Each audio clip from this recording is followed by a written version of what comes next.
In this video, we're going to go over how to make analog arcade racing pedals that can be used sitting or standing, are reasonably priced, and can be made without having to have an engineering degree.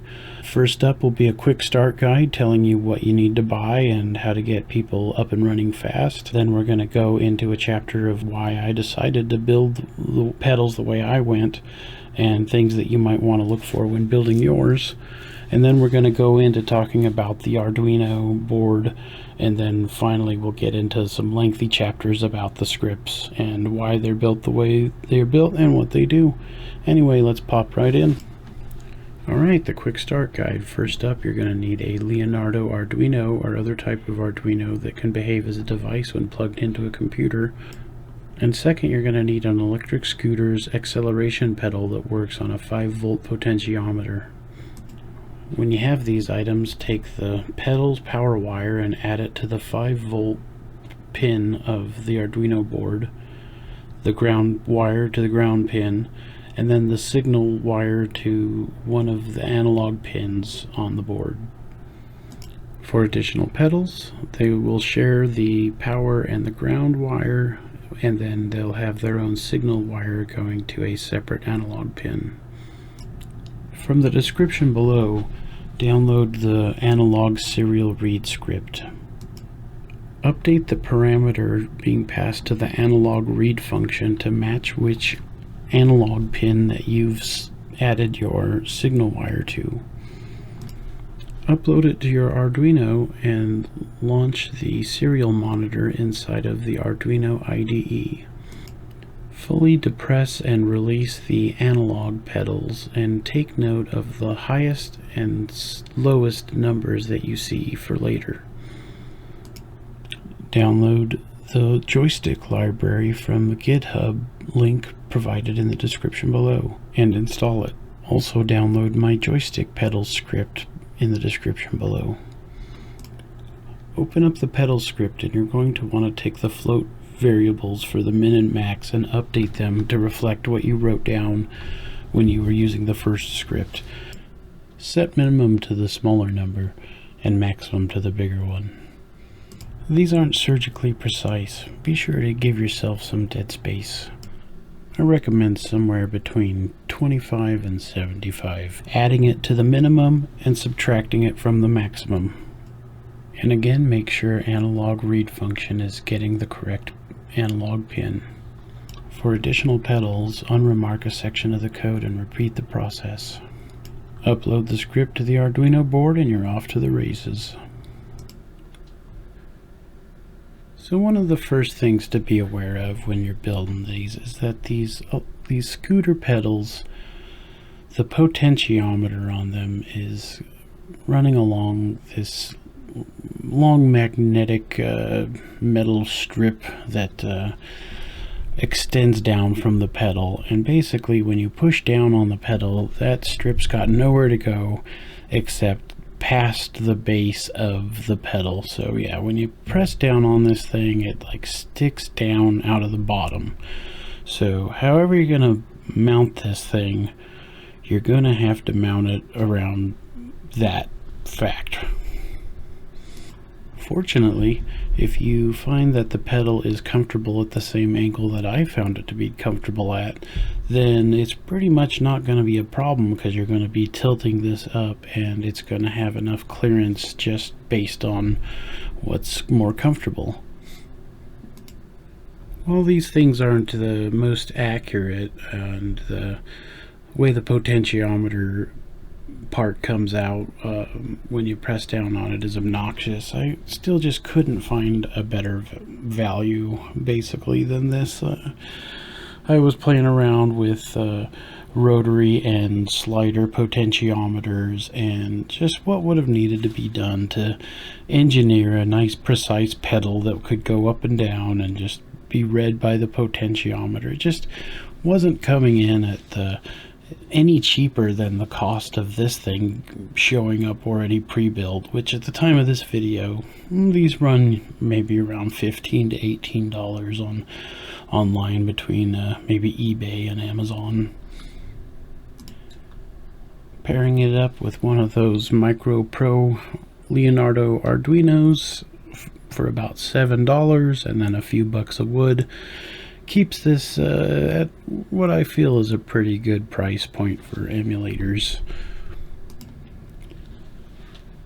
So yeah, the next item to consider is the aforementioned angle, and finding out which angle is the most comfortable for you, whether it's going to be getting used while standing or sitting. Just try to find one where it's going to work out for you. I found that when it was flat, I attached it to a board where I routed out a hole for the potentiometer to be able to slide into.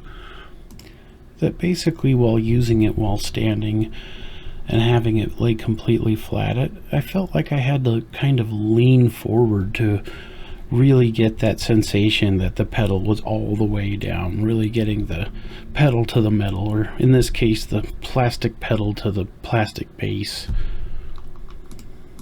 And by angling it up just a tad, I was able to instantly just feel the connection there when I was trying to stomp on the gas, that I was indeed 100% stomping on the gas. And honestly, trying it at various angles, it continued to feel comfortable. So hopefully you'll be able to find something that works for you without too much of a struggle.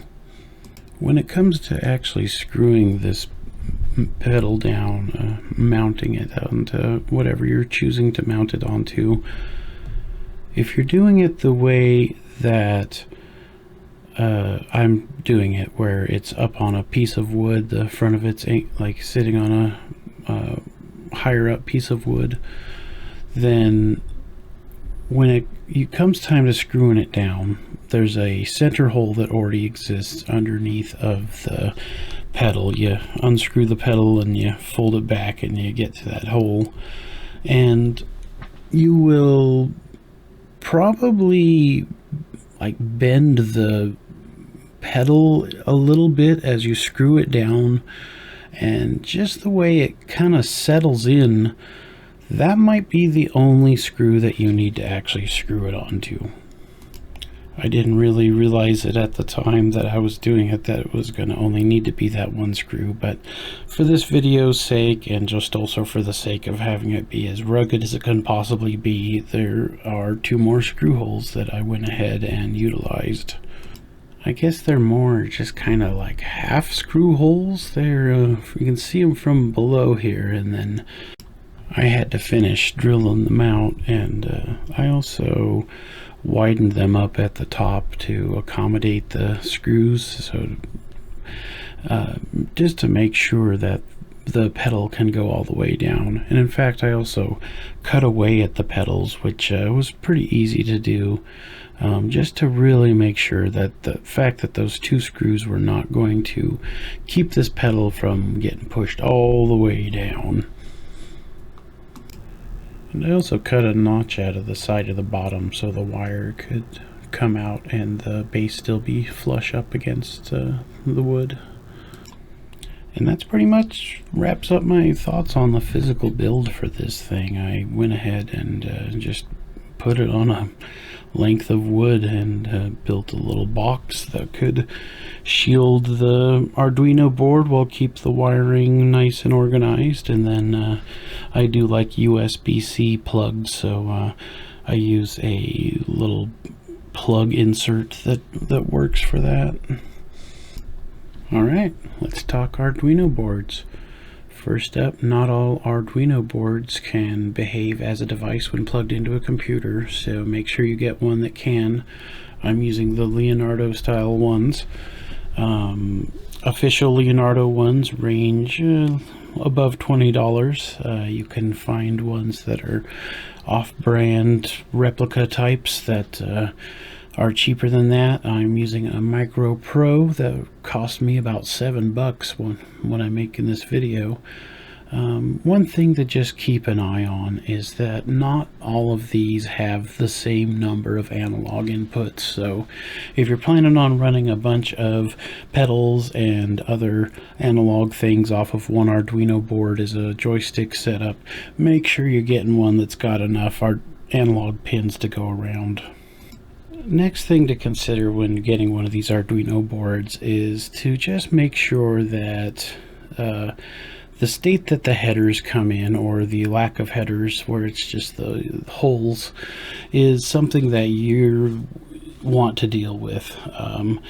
It seems like Arduino's standards, I'm not an expert on Arduino's, is that when they come with a header, it's this style of header where it's going to accept these pins that go in there, and it really has no way of really locking those pins down. I was using electric tape to keep them in place. It's really seems to be designed for experimentation and continuing to use the Arduino for different stuffs with a breadboard when they're built like this. So not what I wanted, so I grabbed a Pro Micro that had no header already attached to it, and it makes it so you can easily solder through the holes and get the wire attached. So just make sure you're buying the right one for the job ahead of getting the wires attached to this board. As far as the wiring goes, as mentioned in the quick start guide, if you're using multiple pedals, make sure that they are sharing the power and they are sharing the negative, and then each one has its own separate signal wire going to a separate analog pin. Also, don't use the raw power, but use the 5-volt or VCC if it's labeled as that, such as my Micro Pro is instead. Hey, alright, we've made it to the Arduino scripting section.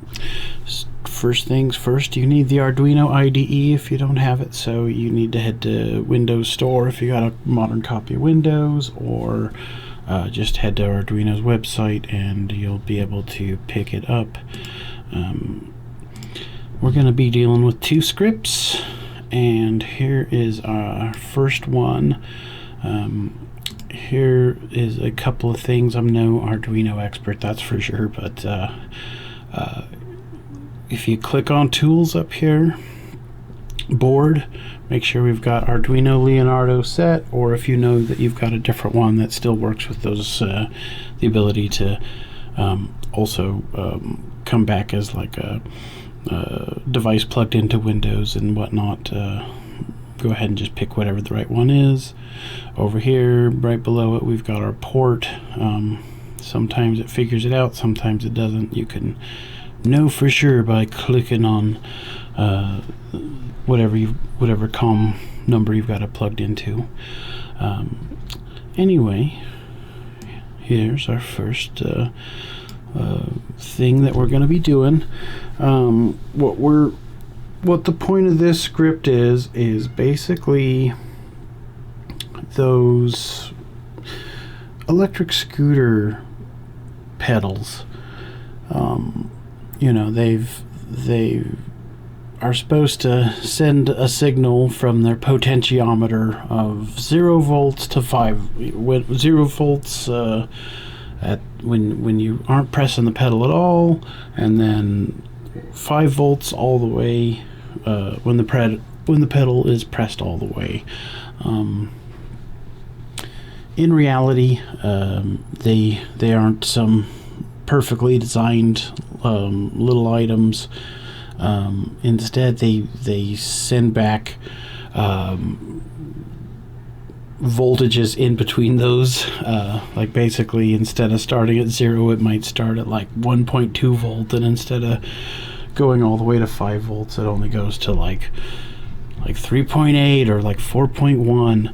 And basically what we want to do is we want our joystick script to be able to compensate. Like, we want to be able to see what's going on with this analog pedal and see if we can figure out basically like what its limits are, and basically, yeah, have it where its value is cleaned up, so it's sending basically like the full range of whatever the joystick can send back to Windows as saying, hey, I'm not pressed, or I'm completely pressed. Like, we want it to do that. We want it to work.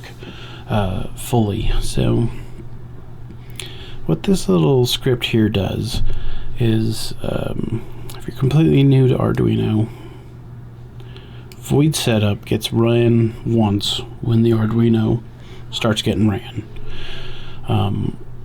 This here, serial begin 9600, initializes a serial communication at 9600 bits per second, and what that does is it means that the Arduino can start talking to whatever it's plugged into, in this case a computer, and then we'll be using this little serial monitor up here in the top right corner to read what it's telling us. And this other function, void loop, this is a function that just gets ran over and over and over again. So whatever you want your Arduino to be doing at the time, it happens in here. And all we want it to do is we want it to read the analog pin that we've got our pedal plugged into. If you plugged it into the 0, 1, it's A0. If you've got it plugged into the first one, it's A1. It's just whatever one that you have soldered it into or got it plugged into. Like you said it here. And basically this is a function that returns an integer. So analog read returns an integer, and I've got it getting placed into sensor value 0, which is this integer that gets set up right here. Oops. And what we're going to do is, all we want to do is just spit it out and see what it is. So this line here, serial print, it says type, go ahead and send back as text A0 colon space. And then it doesn't do like a carriage return or like a new line or anything like that. It's just or dot print doesn't do that. And then below it we've got dot print ln. So dot print ln does do a new like line at the end of it. So you'll see in a second here that basically we can just do a whole bunch of prints, and then anytime you want to skip to that next line of text that's being printed out, you use print line instead of print. And yeah, we're just printing out 0 here, or analog pin 0 to see what it does. And I've got my little brake and gas setup plugged in at the moment, so we've got 2 analog pedals that we want to look at. So I've got this secondary script right here to complicate things just a little bit. It's the same setup as far as void setup. Serial does the same thing. It's doing the exact same thing that we were seeing before, where it goes print AO and then it prints 0, but now we no longer have it doing print line up here. We have it doing it at the very bottom here, because we're also going to read this second pin. I've got my gas set up as analog 0, and I've got my brake set up as the analog 1, or soldered into the analog 1 like pinhole. So we read that, and then we print out some more text. Just say, hey, this is A1, and then we print its value and do the line. And that's really all there is to Arduino scripting. If you're new to it, is just kind of like here's our very basic bare minimum is you just do a little setup and a loop, and you do a thing inside of it. I just did a compilation by pressing the verify in the top left as check mark, and it says that it's good to go. Uses almost none of the memory, so let's go ahead and we're gonna press upload, and it's done uploading. So now we're going to go ahead and run the serial monitor, and what we're looking at now is it's just printing over and over and over again, and it's auto scrolling down to the bottom of it, so we see the latest print. Yeah, our A0, our analog 0 value, and our analog 1 value. And remember how I was saying that, you know, the potentials was from 0 to 1024. Well, here's kind of you can kind of see that, yeah, like I've got a total of 4 of these analog pedals that I'm playing around with, and you know, none of them start off the same, and none of them end the same. Like they're, you know, not only are you not getting from 0 to 1024, but you know, yeah, you're just, it's different for each one.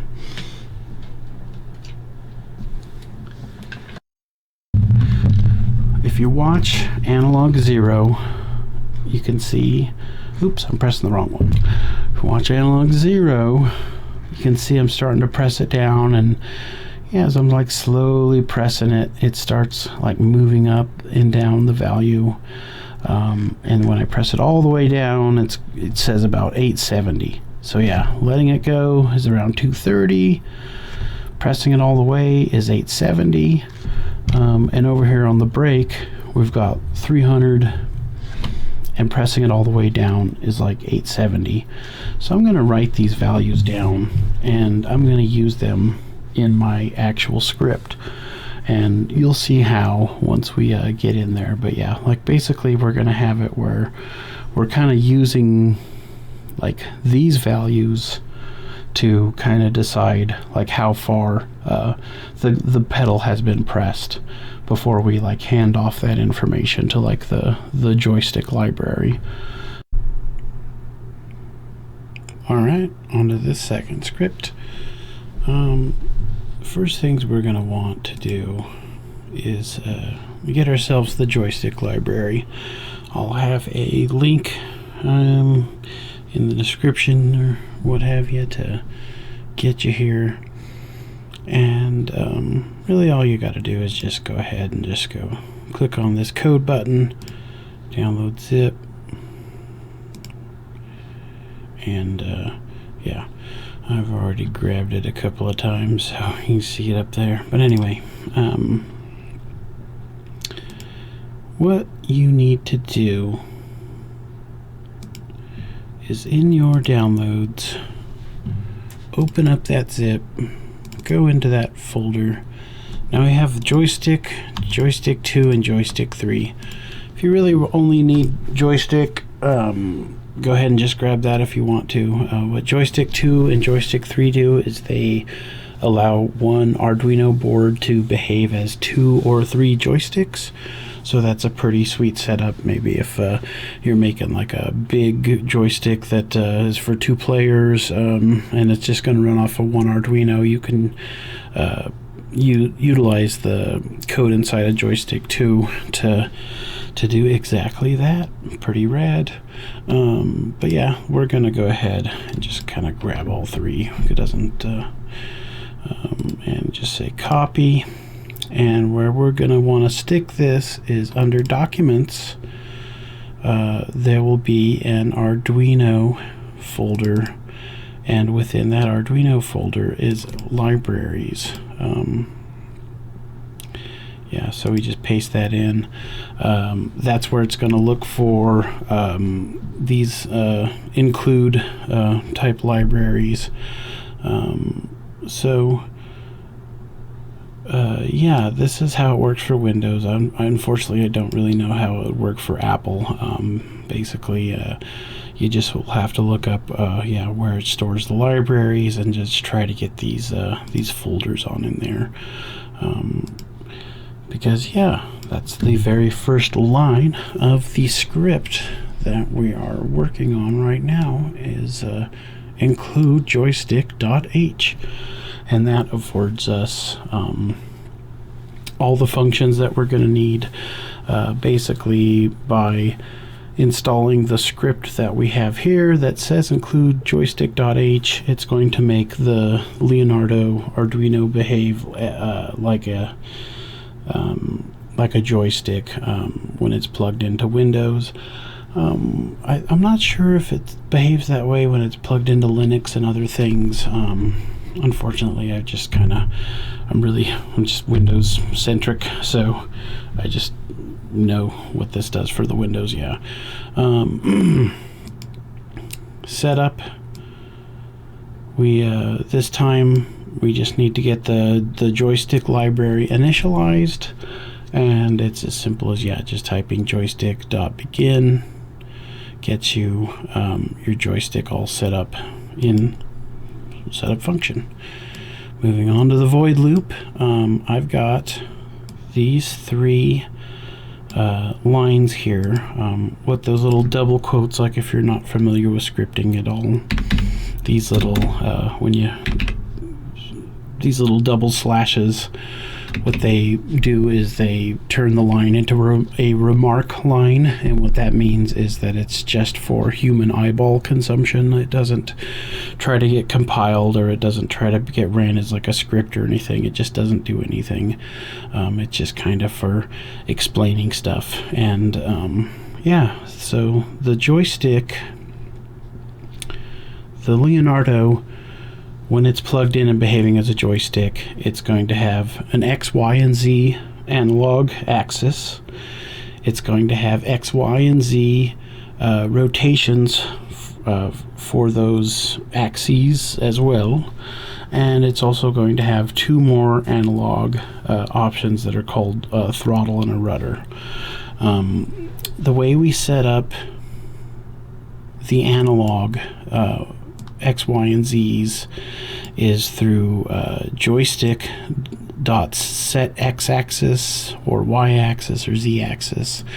It takes a byte, which in this case this byte is going to represent an integer, but just a smaller integer. Like since the values don't get very big, it's going to go ahead and just stay as efficient as possible, and it just accepts a byte instead of an integer, which is probably like a couple of bytes, depending on if it's like 16-bit or 32-bit or whatnot. But anyway, yeah, rotation for the X, Y, and Z axes or axes, or however the plural works for that.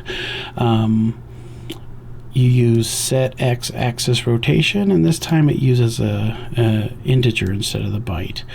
And they both take different values. The rotation one can be from 0 to 360, and actually that should be 0 to 359, because 360 gets you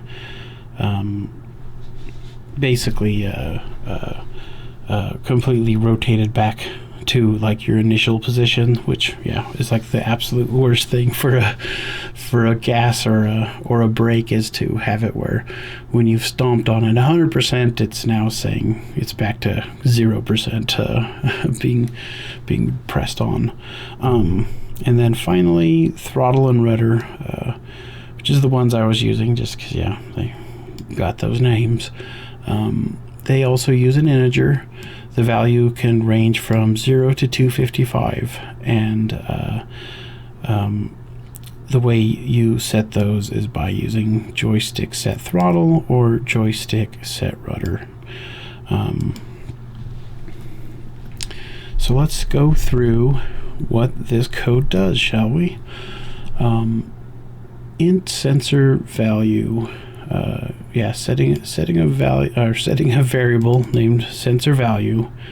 I'm going to go ahead and read that analog 0 pin again, which is where I've got my the signal wire coming in from the electric scooter's pedals potentiometer is coming in on that one. And then I'm going to go ahead and I'm going to set an integer, create a second integer named throttle value.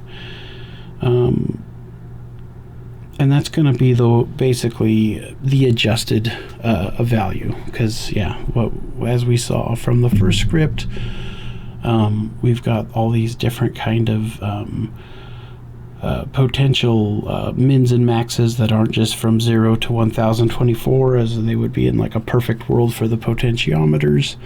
So we're gonna massage those numbers, as you'll see.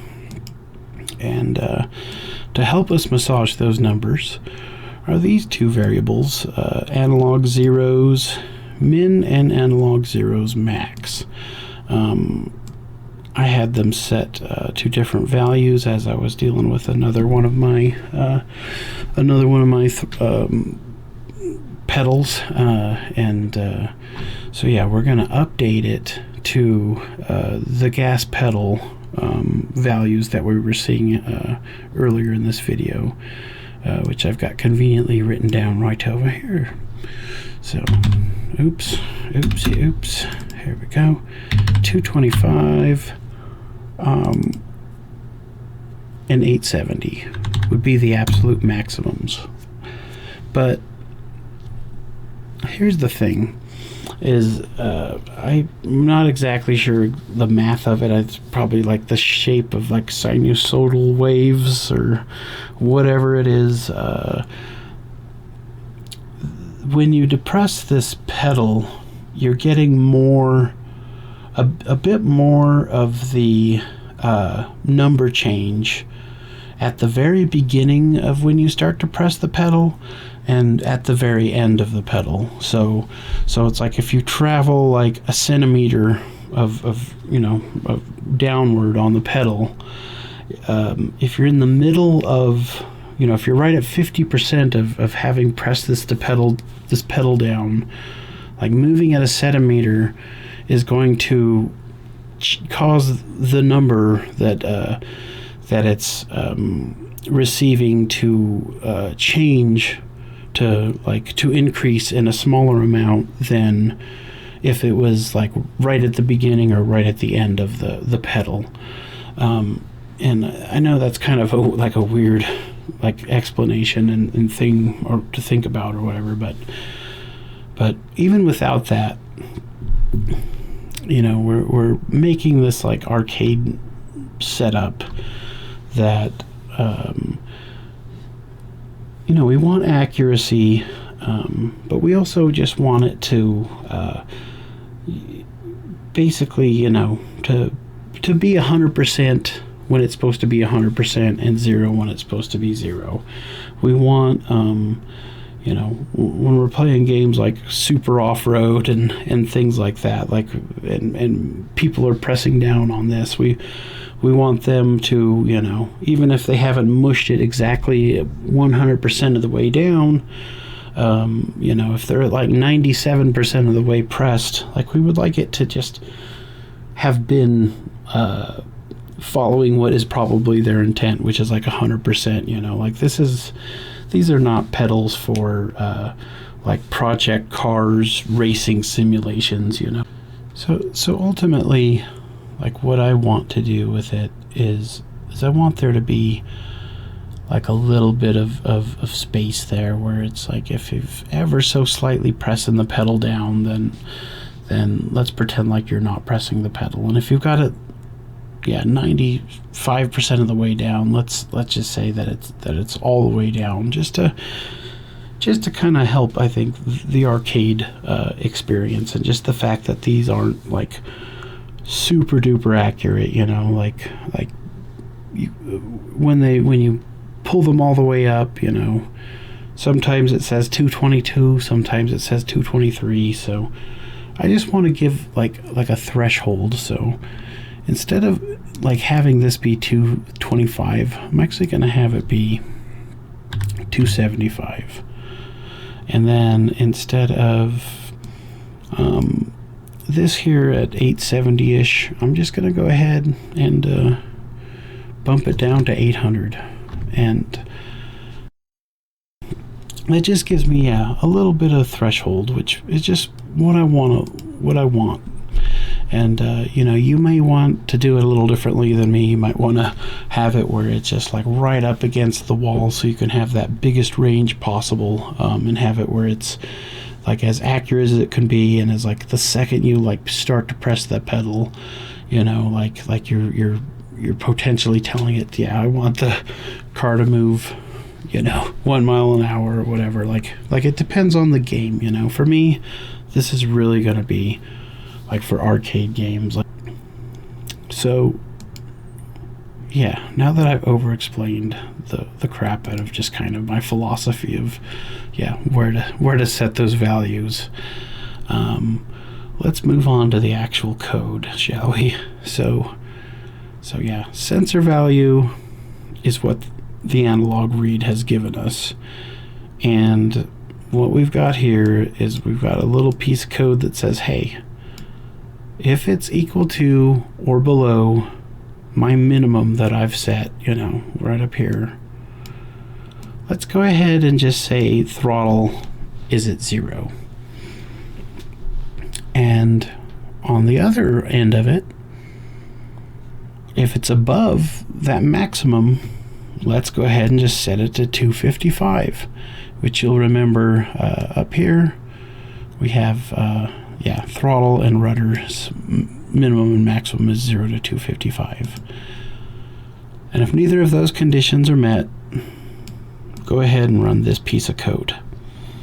And what this piece of code says is we want to get a percentage of like how far between the minimum and the maximum we are. So basically, I'm going to take the sensor value, which we know is between those two values, because otherwise it would have triggered some of this code, and we want to subtract the minimum from it, because, you know, when it's at 275, we want to pretend like it was actually at 0. So if it was at 276, we subtract 275 from it, so it's at 1. And otherwise, you know, and you'll so we want that number divided by the full potential of like what the difference is between the maximum and the minimum, and that gives us like a percent of that's yeah, how far along the sensor is between these two numbers. And then we're going to use this function that Arduino affords us called map. I was finding when using floats, which are numbers that can have decimals, and then, you know, like they're fractional numbers, I guess, like you would call them, where integers are only whole numbers. The float and map, like this percent, like what it returns is between 0 and 1. So it's like 0.5 if it's 50%, it's 0.1 if it's 10%. It's kind of like the math person's like percentage or whatever. But map wasn't digging that. Like if we tell map that it's between 0 and 1 and we give it like a 0.2, it's not going to do what we want it to do. So I just have percent multiplying itself by 1,000, or being multiplied by 1,000. Like that's what this line does, is it just say, hey, whatever's in percent, just make percent now 1,000 times that. And what that does is that gives us a number that map's actually going to be willing to play along with. So map is kind of tricky to explain. You might want to just look it up, Arduino map, if you know you're doing this to kind of learn and things like that. But basically, I'll do my best to try to briefly explain it. It works off of two ranges of like minimum and maximum values. You give it a number, and whatever percentage from minimum to maximum of the first set of numbers that number is, map will give you back the same percentage along between the second set of values. Yeah, in this case, 0 to 1,000 is our first set of numbers. So percent needs to be between 0 and 1,000, and it is. So if it's at 500, it's 50% of the way there. Yeah, if it's 250, it's 25% of the way there. And what map is going to do is it's going to say, okay, you were 25% of the way from 0 to 1,000, so I'm going to spit back the number that's 25% of the way from 0 to 255, because here's our second set of minimum and maximum. Yeah, that map expects. So yeah, like if it's 50% of the way, like if it's 500, if percent is 500 and it's 50% of the way from 0 to 1,000, then we're going to get like 128, which is about the halfway point of 255. Like, hopefully it's 128. I just tried to do that in my head, but anyway,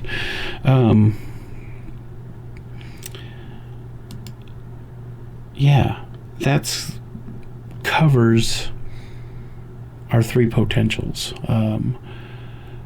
If our non-perfect potentiometer from our electric scooter comes back with anything below this, we're going to get a 0. If it comes back higher than that, we're going to get pedal to the metal 100%. And then if it's anything between there, then map is going to doing that that quick piece of division, and then map is what's going to get us what we need to be able to just hand it off to Joystick. Joystick set throttle, and then the throttle value. And then we go ahead and we just I'm finishing off this with a delay of 10, which is 10 milliseconds. And basically I'm doing this to, you know, like at the very, you know, if this didn't take any clock cycles, then this would run 100 times a second because of this 10 millisecond delay.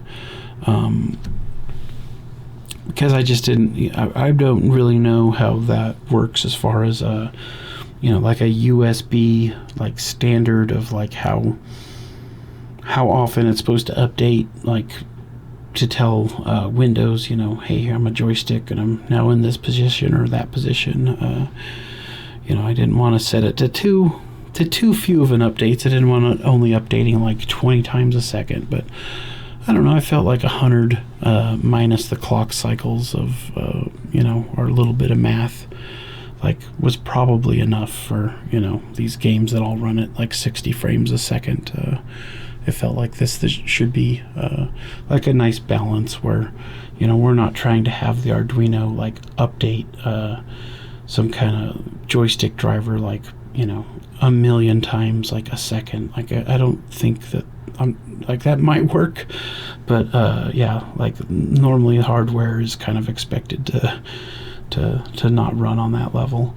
Plus we just don't need the Arduino to just be like maxing its clock cycles, you know what I mean? It's like we don't need the Arduino to just be running as absolutely hard as it can, like it's like got like it's got a decent, you know, like for the tiny amount of code that we're having the Arduino do here, it's got way more you know, frequency. It has a way higher frequency than is needed here. So this thing could potentially run, you know, like 100,000 times or a few 100,000 times a second, you know, without any kind of a delay, which, yeah, that's just too much. No, I don't think it's gonna burn the Arduino's like little chip out like super fast, but yeah, you got no reason to run a chip like that.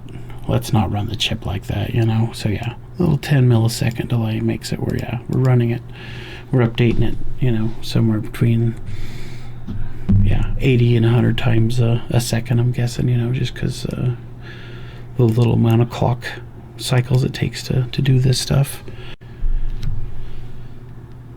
So yeah, I also wanted to show what it looks like if we wanted to do multiple ones. And all we do is we just take that code that we had here and we just kind of repeat it.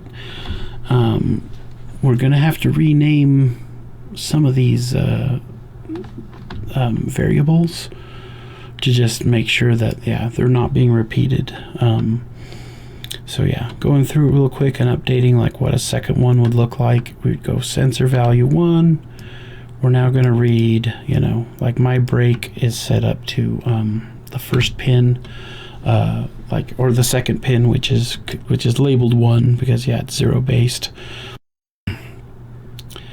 And so throttle value 1, analog 1 min, analog 1 max, sensor value 1, throttle. Like, it's really just a matter of just kind of like getting in here and re-updating your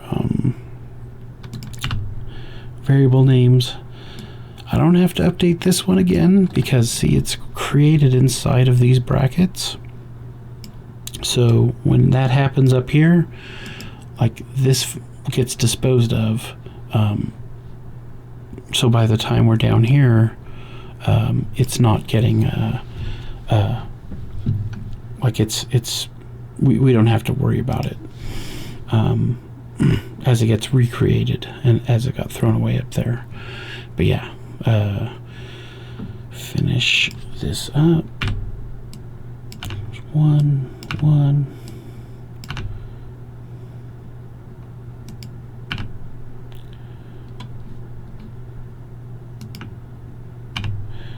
And then I would just say set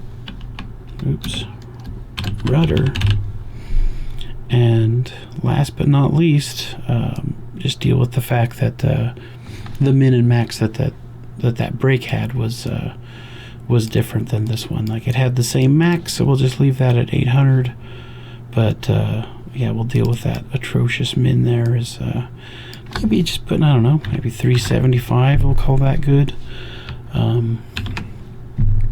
Double check to make sure it's only using 1 1 1 1, and that's really it. And then it gets set here as the throttle up here. Rudder gets set down there, and I guess I could have named this, instead of throttle value 1, I guess I could have named it rudder 1 as a better name. If you got to the point where you were running a whole bunch of analog devices into one Arduino Leonardo, you would definitely just kind of keep putting it on repeat as you worked your way through these three: your set X axis, set Y axis, set Z axis, your rotations, and your throttle and rudder. So you could put up to 8. Like, if you have the right board that has 8 inputs, 8 analog inputs, you can go ahead and run up to 8 of them. So you could have quite a bit of stuff happening, like an entire super off-road arcade controls running off of one Arduino if you've got it as like a single cabinet that you're making or whatever. As I mentioned previously in the video, the one I'm using just has like four analog pins that to pick from, because it's that little tiny Micro Pro Leonardo Arduino knockoff. But let's go ahead and verify this. It says it likes what it sees, and then we're going to go ahead and upload it.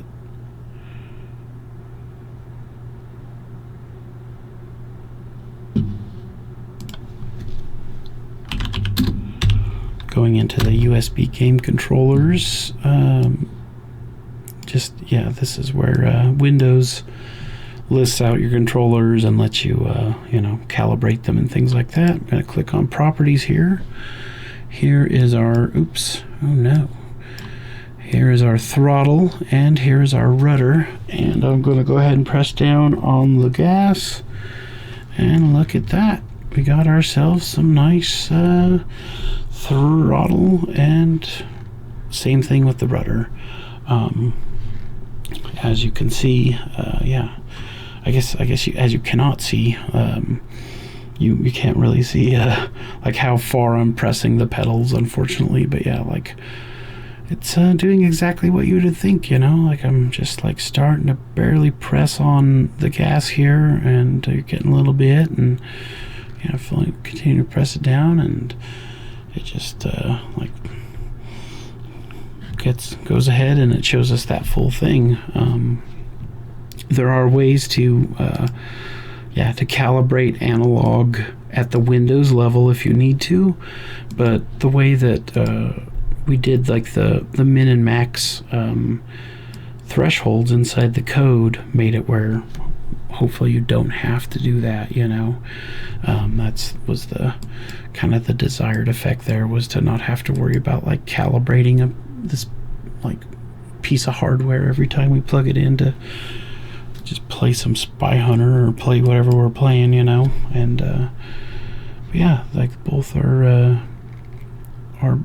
dialed into the particular limitations of each cheap little scooter pedal, and I've got exactly what I want and need here to go ahead and play 2 pedal games. Alright, a quick correction from before. It turns out there is no rotation Z. There's only a rotation of X and Y, okay? So yeah, don't try to set a rotation of Z. It doesn't seem to exist. This section right here is for folks who aren't using throttle and rudder, or they're using more analogs than throttle and rudder provide, so they need to or want to go ahead and use the axis or the axis rotations. And I just wanted to make sure that I just had a quick little section chapter here for you guys if you know, you're not a scripter or something and you just aren't seeing all the changes that need to be made to swap from the way that throttle and rudder joystick functions expect you to like hand it data versus these other ones. So yeah, let's dive on in. I've gone ahead and updated the names here.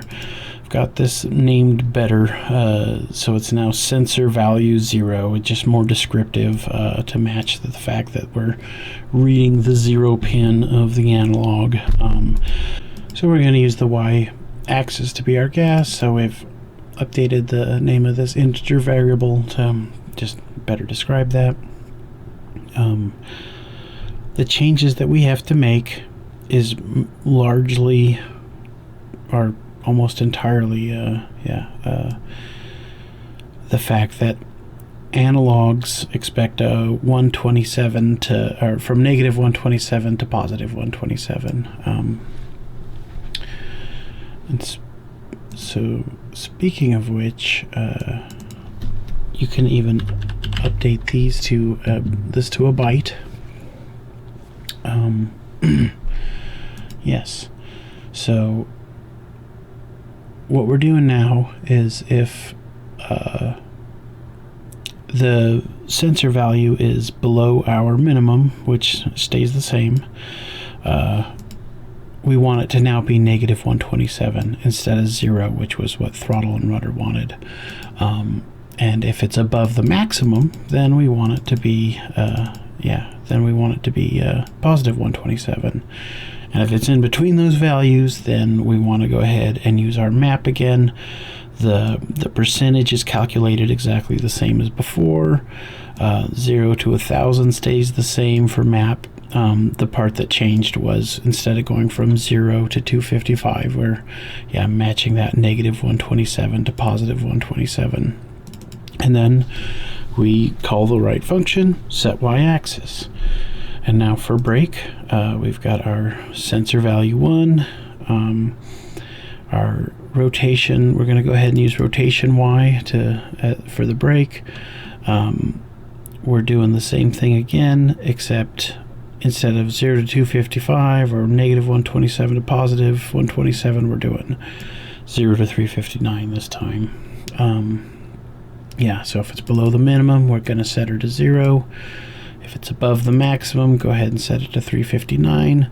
Otherwise, go ahead and have our map figure that out, yeah, by putting in 0 to 359 as our minimum and maximum threshold of just desired mapped out number coming back at us. And then at that point, oh, I see a mistake.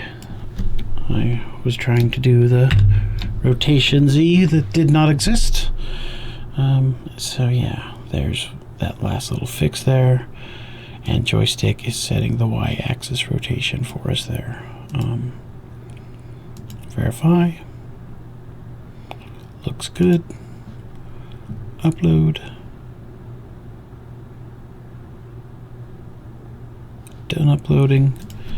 Let's go ahead and go back into the oops, what am I doing? USB, please. There we go. All right, back into the game controller properties. So beforehand, yeah, we were changing throttle and rudder. This time we're changing Y-axis for gas and Y rotation for brake. We can already see Y-axis has moved all the way to the top, which is what we would expect and want, because it's at the top when it's at its minimum value, and it's at the very bottom when it's at maximum value. So I'm going to go ahead and press on the gas, and as expected, Y-axis is heading on down there. That's the full press, and yeah, just exactly what we were hoping to see. And then for the brake, same thing over here for Y rotation. Got exactly what we're hoping to see. It sits nice and level at 0, and we're not pressing. We have no problem go ahead and pressing down and having it like reach maximum full throttle pedal to the metal that we were hoping for. So yeah, that's just kind of covers the differences between setting up the axis and the rotations versus the throttle and rudder if you needed it. My final thoughts. What are my final thoughts? Well, the scripting section ran really long. There's one thought. I guess I delivered on the stuff I was saying I was going to do at the beginning of the video, right? Hope you're ready to make these pedals. And if you're not, please ask some questions down in the comments, and I will definitely try to help you get it going. You know, I was playing on this last night, and I've been playing on it quite a bit, and these analog pedals are a lot of fun. They're exactly what I wanted, and they came in the right price, and they weren't that hard to make. So I just kind of wanted to share. And on that note, I'm signing out. Take care. Happy gaming.